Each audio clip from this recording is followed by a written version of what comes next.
Olá pessoas, bom dia, boa tarde, boa noite, boa madrugada, boa alguma coisa, espero que vocês estejam bem. Aqui é o Vinícius Lara, você está no podcast do Covil do Velho Dragão, um espaço coletivo e colaborativo, onde você pode participar via chat ou via voz em conversas envolvendo o nosso hobby, que é o RPG de mesa, e o nosso sistema do coração, que é o de Dragon 2. Antes de começarmos, vocês já estão ligeiros, né? Vocês já estão dando aquela força pra nós temos um aviso, você já sabe o que é o podcast do Covil do Velho Dragão e o Mercado RPG. Juntos, fusão! Juntos aqui para proporcionar para vocês condições bacanas de enriquecimento de experiência do nosso hobby. Clicando no link que está na descrição desse episódio, vocês vão para o site do Mercado RPG, uma das maiores lojas exclusivamente de RPG, com maior acervo de dados de RPG da América Latina. Façam vossas compras, né? Porém, antes de finalizar a compra, coloca lá no cupom COVIL5, que vocês têm 5% de desconto, que é acumulativo, é sempre bom lembrar, com os demais descontos e campanhas e ações que estão em vigor no site. E esta parceria é até o final de abril. Então corre para ajudar tanto o Mercado RPG quanto nos ajudar, porque a gente está fazendo um movimento importantíssimo para trazer mais recursos pro projeto, para fazer mais coisas bacanas. Beleza? E hoje, galerinha, hoje é o Bafo do Dragão. Bafo do Dragão 5. Nós vamos dar continuidade é o segundo capítulo, que é o capítulo de raças. Essa, inclusive, é uma canelada que eu joguei no episódio anterior, que eu falei capítulo 3, né? É capítulo 2. Então vamos lá, vamos falar de raças e vamos dar continuidade. Hoje a gente vai falar dos elfos no Old Dragon 2, certo? Bora lá!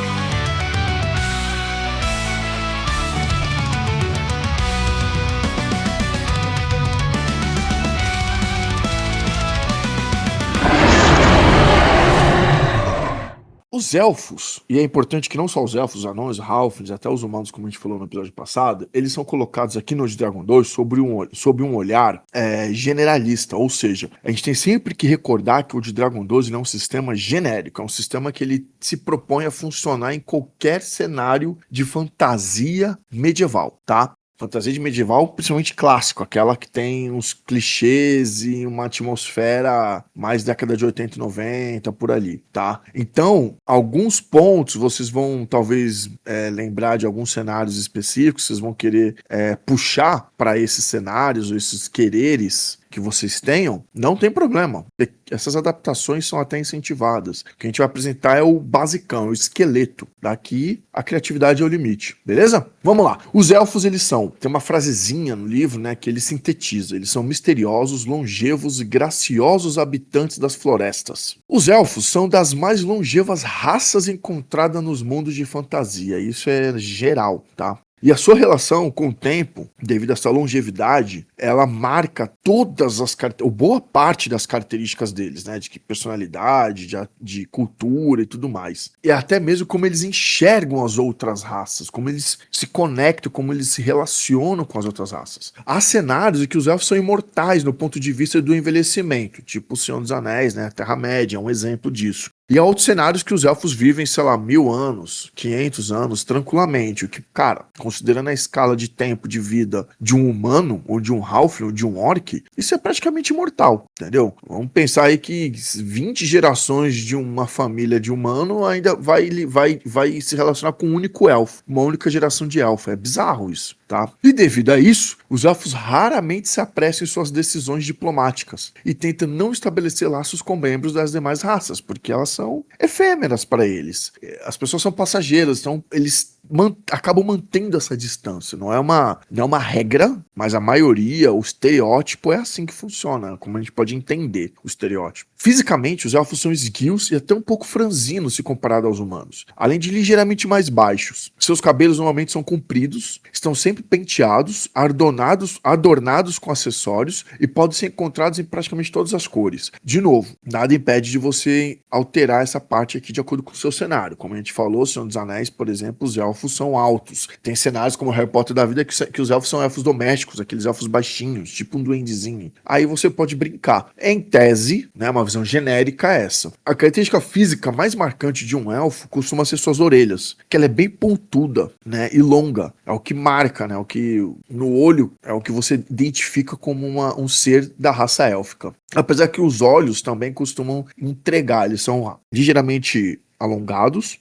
lembrando muito uma característica asiática, tá? Mas a coloração, você pode brincar muito com a coloração, tanto dos olhos quanto dos cabelos, já que são criaturas mágicas, tem uma aptidão à magia. Então um louro, um elfo louro, ele não é só louro, ele tem uns fios que lembram muito, ou parece muito com dourado. Você pode brincar um pouco com essa situação, tá?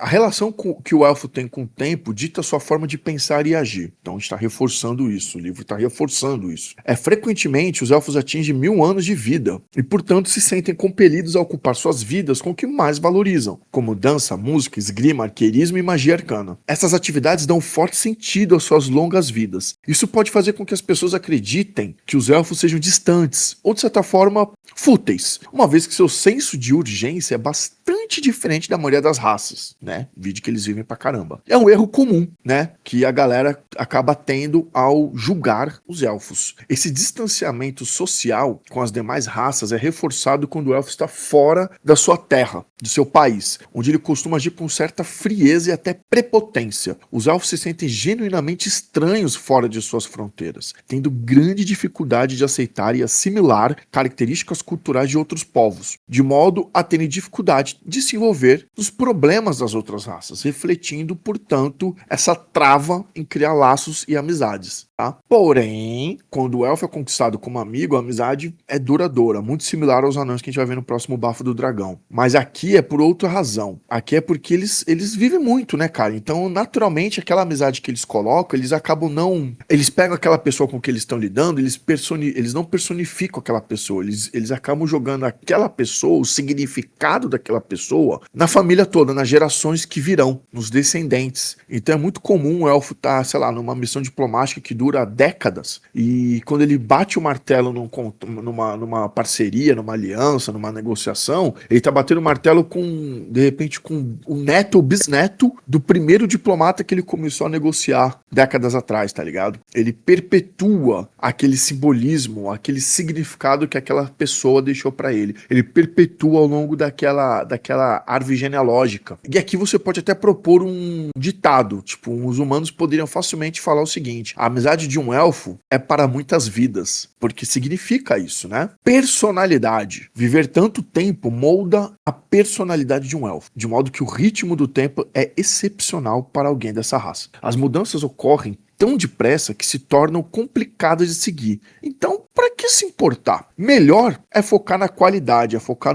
no efeito, no simbolismo, no significado das coisas.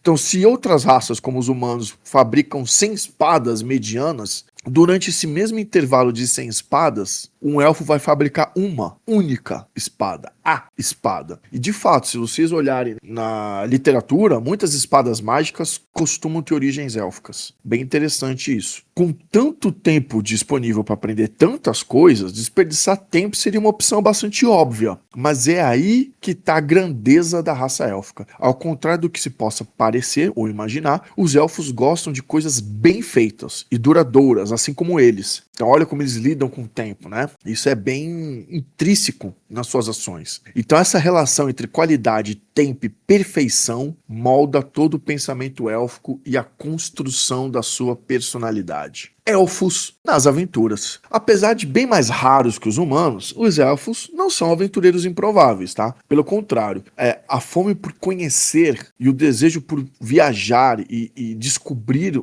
lugares e ambientes e culturas ainda pode motivar muitos elfos, por mais que exista esse estranhamento, né? cultural. Outro ponto importante é a vontade de se provar, né? Não só para si, como para o seu clã, para o seu reino, para a sua tribo, para a sua família. Muitas culturas élficas impostas em vários cenários têm um pouco essa característica cultural, uma espécie de peregrinação para você se considerar como adulto agora, saca? Ou para você atingir um status social de relevância na cultura élfica. Então, a sociedade élfica vai te ver como um membro importante a partir do momento que você realmente peregrina e faz grandes feitos e grandes ações. Isso é bem bacana. E o fato de eles terem tempo disponível permite que essas peregrinações podem levar décadas, inclusive, até eles regressarem e assumirem, de repente, missões diplomáticas, burocráticas, de governabilidade, por aí vai. Então, ou seja, conhecimento, autoprovação, autoprovação, deixa de ser, mas conhecimento, autoprovação,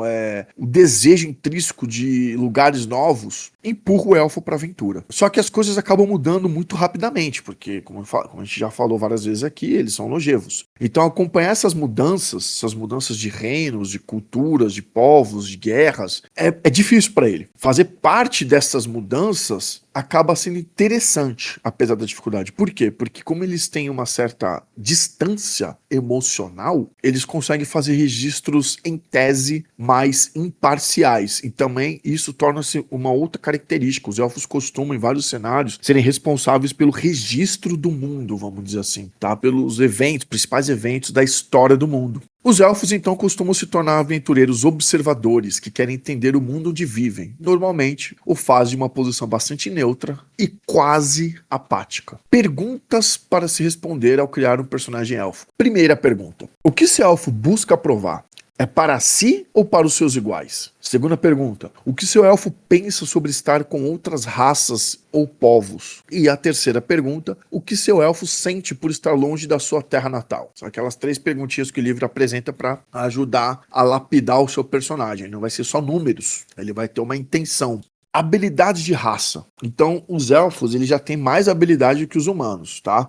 Apesar que os humanos têm habilidades muito, muito bacanas de personalização, né? A gente viu no episódio passado. A primeira dos elfos, percepção natural. A forma como as casas élficas são construídas, respeitando a forma natural das árvores e abrigos, dá aos elfos uma percepção especial no que diz respeito a portas e passagens não convencionais, até mesmo secretas. Eles conseguem perceber ângulos diferentes, entendeu? Assimetrias estruturais. Ao passarem até 6 metros de uma porta secreta, mesmo que não esteja procurando por ela, os elfos têm uma chance de em um D6 de encontrar, e aí no caso é o mestre que vai fazer esse teste. Ou se estiver procurando efetivamente uma porta secreta, a chance aumenta para 1 e 2 no D6. Lembrando sempre que a interpretação é muito importante. Então, como um bom OSR, né, um bom old school, os dados eles vão ser convidados muitas vezes para suprir uma falha narrativa de interpretação. Se o jogador for muito vago, eu vou procurar uma porta secreta nessa sala. Teste. Não, eu vou procurar uma porta secreta atrás deste armário. Se não tiver, não tem. O cara tá mexendo no armário, pá.